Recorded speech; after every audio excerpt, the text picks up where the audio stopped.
Following presentation provides an overview of the updated land use code for the town of Silverton. The goals of the land use code rewrite are to update the town's regulations to align with the vision for the future of the community established in the Compass Master Plan, to create more predictable development outcomes with simpler and clarified development standards and procedures, to consolidate multiple chapters of the Silverton Municipal Code to establish a more clear and consistent structure, and to make the land use code more user-friendly and easy to understand. The Land Use Code Rewrite project began in August of 2023, with the first major document being the annotated outline of proposed land use code changes, which set the overall guidance for specific updates to the code. The project team then began the drafting process, working with a stakeholder group that functioned as the sounding board and community experts for the project team. In the late spring of 2024, the project team presented the draft land use code in 2 sets of outreach meetings in May and June. At these meetings, the project team received feedback from the Board of Trustees, Planning Commission, the stakeholder group, and town residents that helped inform the full draft of the land use code that is currently available for review on the project website. Based on community input the project team received from the draft, the final revised version of the land use code will be posted at the end of October and move into the adoption process in November and December, where the public will have opportunities to voice their support or concerns at public hearings before the Planning Commission and Board of Trustees. The Land Use Code consists of 11 articles. Each of the 11 articles and any key updates made to that article will be described in the rest of the presentation. Article 1, General Provisions. The General Provisions article clarifies the purpose and applicability of the code, establish how code provisions relate to other state and federal laws and private agreements, and establishes how prior approvals, violations, and pending applications are processed by the new code. Article 2, Zoning Districts. Zoning districts are defined geographic areas that each have a unique set of standards for how property can be used and limitations on lot size, placement, density, and the height of structures.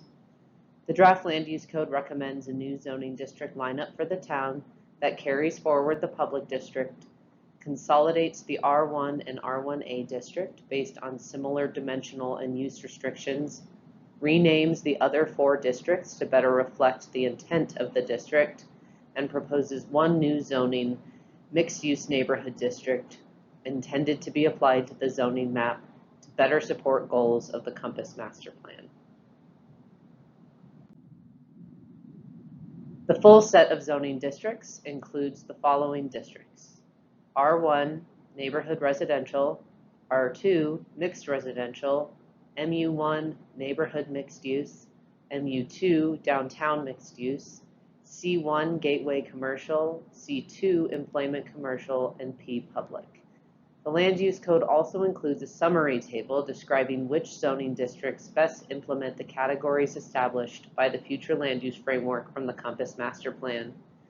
For example, the proposed mixed-use downtown, Gateway Commercial, and Employment Commercial districts all serve to implement the business mixed-use land use category from the future land use framework.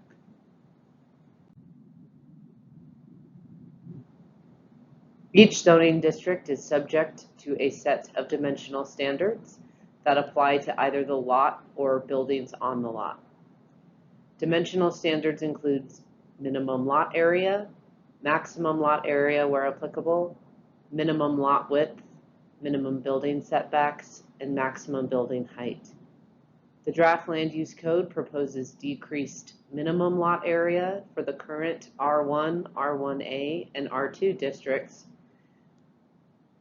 It also includes decreased minimum front and side setbacks for lots less than 5,000 square feet to better accommodate small or single lot development. The building height is proposed to increase by 5 feet in all districts, excluding the R1 district. Please note the June 2024 version of the full draft online includes a maximum floor area ratio. This can be disregarded as a maximum building footprint limitation will be included in the adoption draft. A maximum building footprint is established by adding the total gross area of the ground level footprint of a building measured to the exterior faces of the building, including any enclosed projection as well as porches, decks, and balconies of all principal and accessory structures on the lot. The project team is considering setting the maximum building footprint for single unit detached and duplex dwellings in the R1 district at 3,000 square feet. An existing block of Silverton is included with the existing building footprint square footages listed on the top of the slide, with an example of a structure with a 3,000 square foot building footprint at the bottom of the slide. In addition to the base zoning districts, the town maintains an overlay district in the historic district. The historic district overlay has been updated to include language to become a certified local government. Certified local governments are counties or municipalities that have been endorsed by the State Historic Preservation Office, also known as History Colorado, and the National Park Service, to participate in the National Preservation Program while maintaining standards consistent with the National Historic Preservation Act and the Secretary of the Interior standards for archaeology and historic preservation. Currently, the town maintains a separate document referred to as the Builder's Handbook that includes specialized design requirements based on the type and location of structures within the historic district. However, these requirements are considered vague and therefore inconsistently applied. To address this issue, the Land Use Code draft replaces the Builder's Handbook with the Secretary of the Interior standards for rehabilitation. These are common and well known in the historic preservation field and include guidelines for administration of the standards to assist staff and the Historic Review Committee in their decision making. The Architectural Review Overlay District has been removed, which will be discussed further later in the presentation.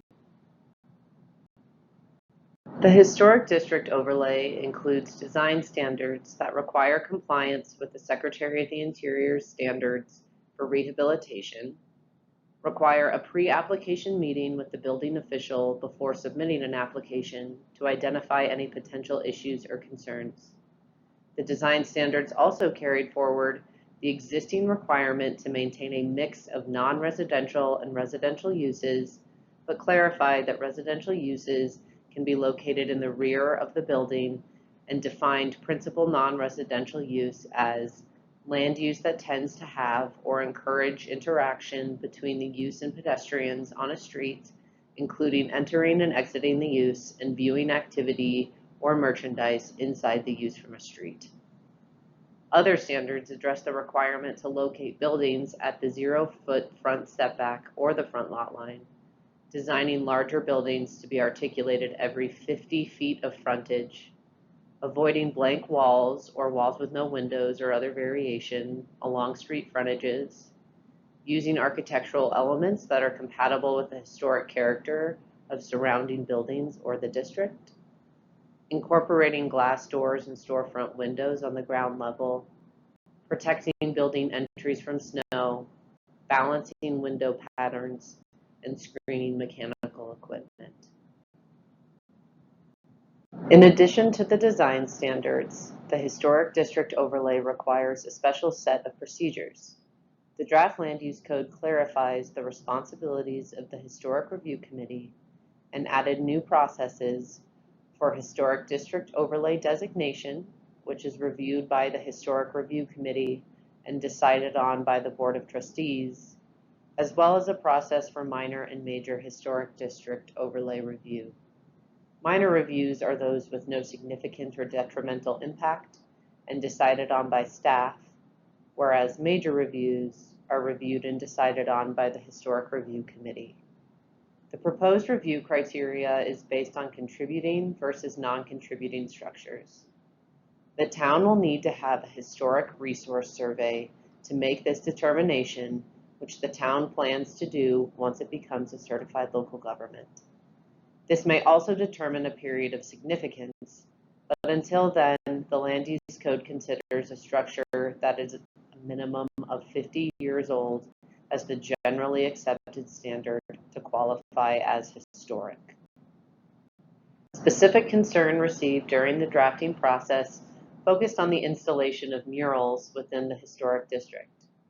On a non-contributing property, a minor review by staff is required, and on a contributing property, Historic Review Committee review and approval is required, and the criteria for review include meeting Secretary of the Interior standards for items such as cleaning and paint prepping techniques. Note that until a historic resource survey is completed, all property in the Historic District overlay will be treated as contributing. 3. Use standards. Land use regulations determine where land uses and activities can be located in the town. The Land Use Code helps identify the land uses that are most compatible with the character and physical environment of specific areas. The use standards consist of 3 major components: the use table, use-specific standards, and use definitions. The use table is organized by general use category, such as residential, civic, commercial, industrial, accessory, and temporary, as well as subcategories. The use table includes existing uses, consolidated uses, and new use types.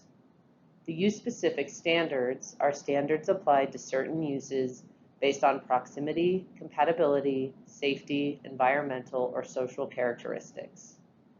Each use in the use table is defined in Article 11. This image of a draft use table highlights the 4 major questions that a use table can answer. First, the left-hand column answers, "What is it?" with a full list of defined uses. Next, the internal cells answer, "Where can it go and what process is required?" with a P meaning it is allowed by right, and an S meaning a special use review is required. The final question is whether additional standards apply in the rightmost column. A hyperlinked reference to the applicable use-specific standard section is included in this column. It is also important to note that blank cells mean the use is prohibited. To better align with the town's housing goals, the Land Use Code includes a variety of updates to the residential uses. The draft introduces or adds specific definitions for single unit attached, also known as townhouses, duplex, triplex or fourplex, cottage court, and live-work dwellings.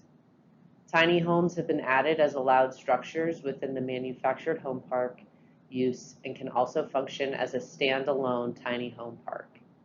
The draft also includes a new seasonal recreational vehicle occupancy use, which relocates the current standards from Chapter 7 of the Municipal Code that allow for qualified employees, those that work 30 hours or 4 days a week locally, and clarified that recreational vehicles can be located temporarily on vacant lots, but are limited to 3 per lot. Updates to non-residential uses include the consolidation of similar use types into broader use types, such as governmental and public facilities, community center, indoor and outdoor recreation and entertainment, and retail sales. New commercial and industrial uses include animal services, greenhouse or nursery, artisan industrial, and recycling facilities. The final portion of the use standards article describes accessory and temporary uses of land. New accessory uses and associated standards include cottage industry, electric vehicle charging stations, outdoor commercial and residential storage, propane tanks, and solar energy systems. New temporary uses and associated standards have been added for farm stands, farmers market, food truck, portable storage units, portable waste trailers, and temporary events or sales uses. The town's existing temporary outdoor dining ordinance has also been incorporated into this section. Article 4, Subdivision Design and Improvement. This article includes the requirements for subdivision design and associated public improvements. Though a significant portion of the town is already subdivided, future subdivisions are possible, and all of the standards will apply to those new subdivisions of land. The article includes design standards for lots and blocks, streets and utility easements, and describes the required public improvements that must be constructed, including water and sewer, storm drainage, fire hydrants, and street improvements. The subdivision regulations also establish the required dedication of public land to the town. The current dedication requirement is based on the value of gross land, and the draft land use code proposes replacing that standard with a more straightforward provision of 10% gross land area or the available cash in lieu. Other key changes include decreasing the maximum block length from 1,500 feet to 600 feet to encourage walkability, and clarified permit requirements from the county and the Colorado Department of Transportation for certain road access. Article 5, Environmentally Sensitive Lands. The town maintains separate overlay zoning districts for each hazard type. The draft land use code proposes replacing these overlay districts with basic sets of standards and criteria to be met when development is proposed within hazard areas. The hazard maps will continue to be available for general reference, but will not be a formal overlay district that requires a public process to update the boundaries for. The draft establishes separate procedures and applications for development impact by hazards, which include avalanche, flood, slope, and 2 proposed new types of hazard, geologic and wildfire. The avalanche hazard area has been updated based on peer communities and best practices. The draft land use code carries forward the references to the current maps, which are based on a February 1998 study. The avalanche hazard area is separated into 2 distinct zones: the high hazard red zone, which is likely to experience an avalanche every 30 years or less, and the moderate hazard blue zone, which is likely to experience an avalanche over 30 years or more. The regulations have also been updated to clarify that no new permanent residential or non-residential occupied structures may be constructed in the high hazard red zone. The moderate hazard blue zone allows for all types of development, but a major avalanche development permit is required for all uses, excluding single unit dwellings, ADUs, parks and open space, accessory buildings, minor utilities, seasonal development, and outdoor recreation.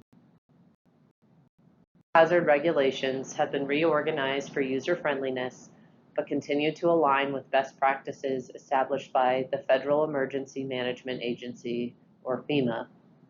The floodway is the channel of a river and adjacent land areas that must be reserved in order to discharge the base flood without cumulatively increasing the water surface elevation more than a designated height, which is 6 inches in Colorado. These areas are expected to have the fastest and deepest flows during a flood. The flood fringe areas are the outer edges of the floodplain where flows are shallower and slower moving. A flood hazard development permit is required for any development in the flood hazard area, which is an administrative decision. The slope hazard regulations have been expanded and improved.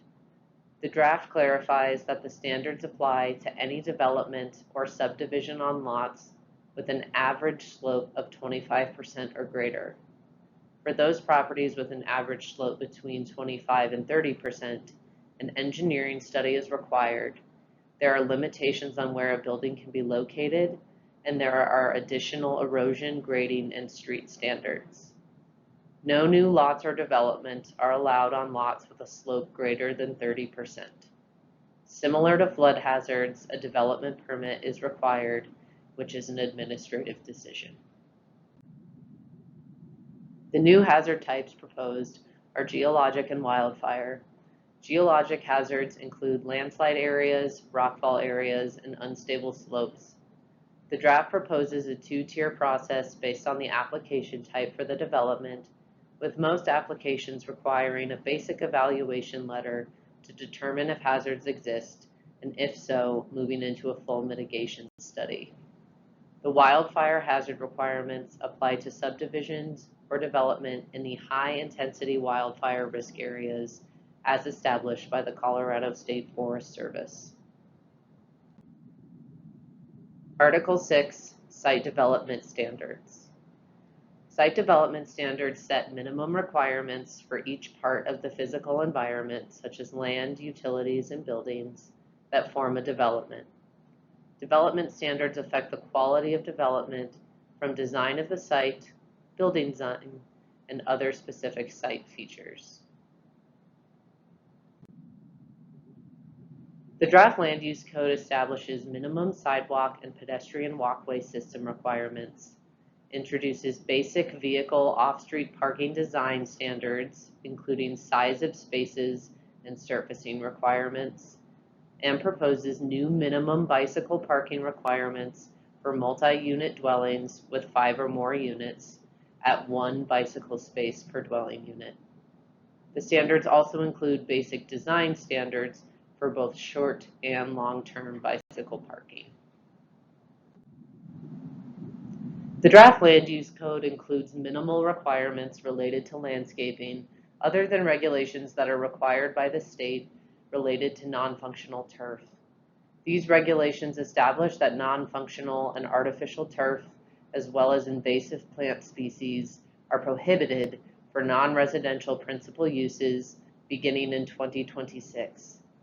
The draft introduces new screening requirements for roof-mounted mechanical and utility equipment and clarifies that the maximum fence height for all fences in town is 6 feet.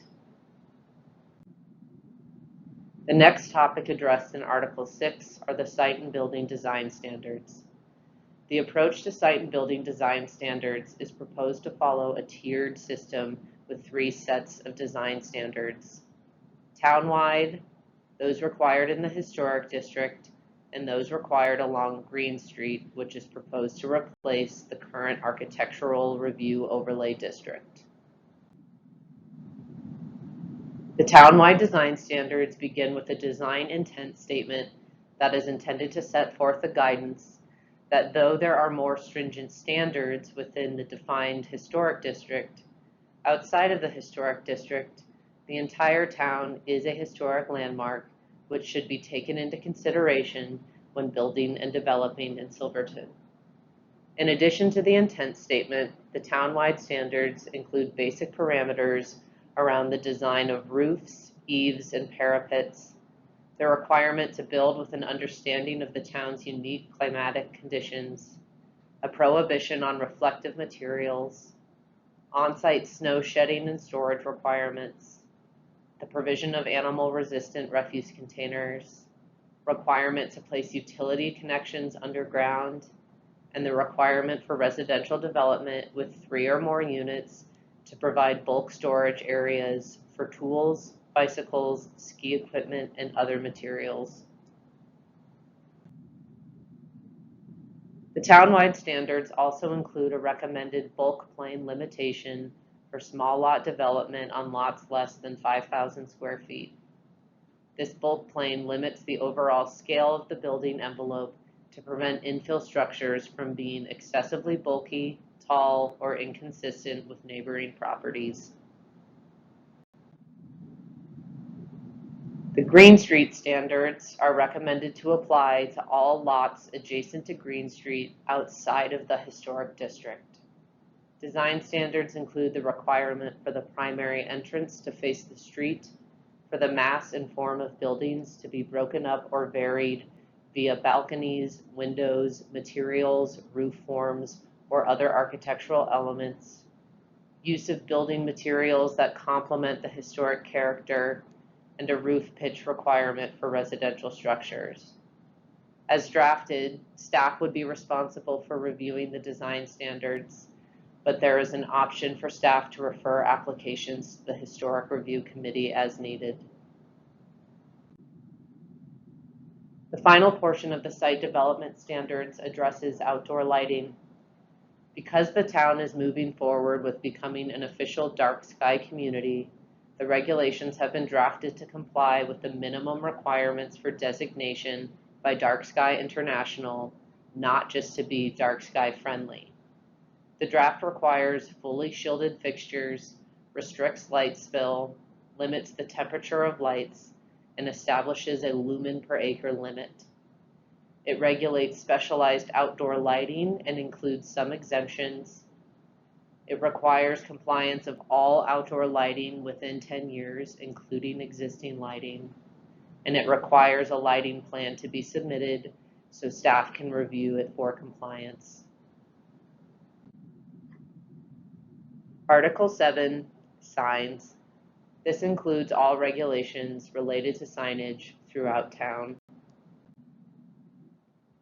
The sign regulations have been updated to address federal requirements related to content neutrality, which limit signs to time, place, and manner restrictions, and prohibit restrictions specific to the content of signs.